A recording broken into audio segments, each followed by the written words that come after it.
है नमन उनको जो इस देह को अमृतत्व देकर इस जगत में शौर्य की जीवित कहानी हो गए हैं। है नमन उनको। नमस्कार, मैं हूँ शशांक पांडे और आज मेरे साथ हम किसी भी कहानी पे चर्चा नहीं करेंगे। कोई एक कहानी जो मोटिवेशनल में अक्सर आपके सामने लेके आता हूँ, हम उस पर चर्चा नहीं करेंगे। हम चर्चा करेंगे भारत और चाइना बॉर्डर की। भारत और चाइना बॉर्डर, ये जो विवाद चलता आ रहा है, इस विवाद की हम चर्चा करेंगे। 1975 से ये कहा जा रहा है कि अब तक ऐसा रहा है कि भारत चाइना बॉर्डर पे कोई जवान शहीद नहीं हुआ। अब तक ऐसा कहा जाता रहा है कि भारत चाइना बॉर्डर पे कभी गोली नहीं चली है।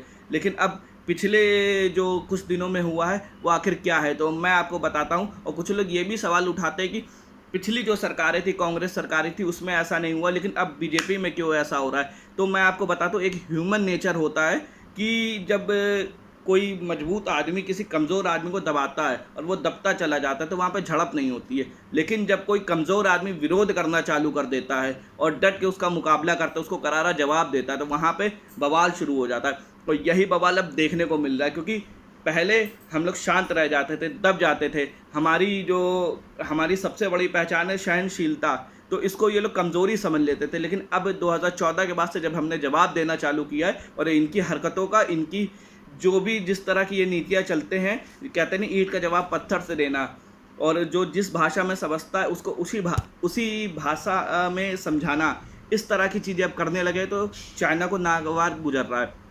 और मैं ज़्यादा बातें ना करते हुए मैं एक कविता के माध्यम से चाइना को एक मैसेज देना चाहूँगा कि हमने लौटाए सिकंदर, हमने लौटाए सिकंदर, सर झुकाए मात खाए, अरे हमसे भिड़ते हैं वहीं जिनका मन धरा से भर गया हो। नर्क में तुम पूछना, नर्क में तुम पूछना अपने बुजुर्गों से कभी भी, उनके माथे पर हमारी ठोकरों का ही निशान है। और अब मैं बता रहा हूँ कि जो बॉलीवुड है वो क्या दे रहा है, क्या कर रहा है। एक थी कबूतर, आप समझ गए होंगे मैं एकता कपूर की बात कर रहा हूँ।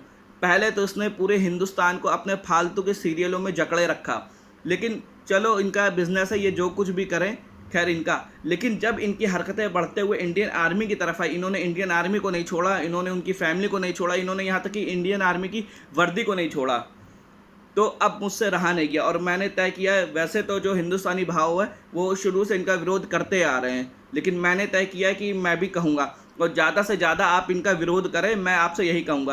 पहले तो मैं आपको बता दूं कि घटनाक्रम क्या है। ये जो एकता कपूर है, इसने एक वेब सीरीज़ बनाई। उस वेब सीरीज़ के अंदर उसने दिखाया कि जो एक इंडियन आर्मी होता है, एक ऑफिसर जो होता है, वो अपनी पोस्ट के लिए, अपनी जॉब के लिए बाहर गया होता है और उस की जो वाइफ होती है उसकी गैर मौजूदगी में अपना अफेयर चलाती है। और अफेयर ही नहीं चलाती है, वो जो है जिससे अफेयर चला रही होती है उसको अपने घर बुलाती है, और वही सेना की वर्दी जिस पे हम लोग गर्व करते हैं, जो हमारे जैसे और तमाम लोग जो सेना में भर्ती होने के लिए, देश पे मर मिटने के लिए दिन रात मेहनत करते हैं, उस वर्दी को अपने लवर को पहनाती है और सेक्सुअली उस वर्दी को फाड़ते हुए और भी तमाम चीज़ें करती है जो मैं मुँह से बता नहीं सकता हूँ। और उनसे जब माफ़ी मांगने के लिए कहा जाता है तो मार पैसे के ऐंठन में ये कहती है हाँ हमारी टीम माफ़ी मांग लेगी। और हिंदुस्तानी भाव जब उनसे माफ़ी मांगने के लिए कहते हैं, उन पर दबाव बनाते हैं। तो यही एबीपी न्यूज़ का एक एंकर, वैसे तो आप लोग खुद समझ गए होंगे, एबीपी न्यूज़ का वो एंकर न्यूज़ क्या दिखाता है कि इन्होंने इनकी माँ का और इनका रेप करने की धमकी दी है, इनकी जो है फ़ोन पे तमाम ऊटपटांग मैसेज आ रहे हैं। लेकिन कब तक ये बर्दाश्त किया जाएगा। इसने जो है भारत के तमाम जो है, जो सम्मान है, हम लोगों का सम्मान है, आपका सम्मान है, जिनकी वजह से हम जाने जाते, पहचाने जाते हैं, इनको भी नहीं छोड़ा है। लेकिन एकता कपूर, तू ये बात समझ ले कि तेरे इस तरह की सीरीज़ बना देने से, तेरे इस तरह से कुछ भी कर देने से कोई डर जाएगा, पीछे हट जाएगा, तेरी बात को मान लेगा, ऐसा कतई नहीं होगा। तेरा डट के विरोध होगा और तुझे माफ़ी नहीं, तुझको देशद्रोह के तहत मुकदमा होना चाहिए तेरे ऊपर, और तुझको जेल के सलाखों पीछे। आज बांग्लादेश, पाकिस्तान, चाइना जो हमारी इंडियन आर्मी का मजाक नहीं उड़ा पाए, वो मजाक तूने उड़ाया है। और एक भारत का बहुत बड़ा सम्मान है विराट कोहली, उसकी इतनी जाहिल बीवी है अनुष्का शर्मा। जी हाँ, मैं अनुष्का शर्मा का बात कर रहा हूँ। अनुष्का शर्मा इतनी जाहिल है, उसने अभी एक वेब सीरीज़ उठाई थी पाताल लोक, वो जो उसने वेब सीरीज़ बनाई है उसने एंटी हिंदू दिखाया है।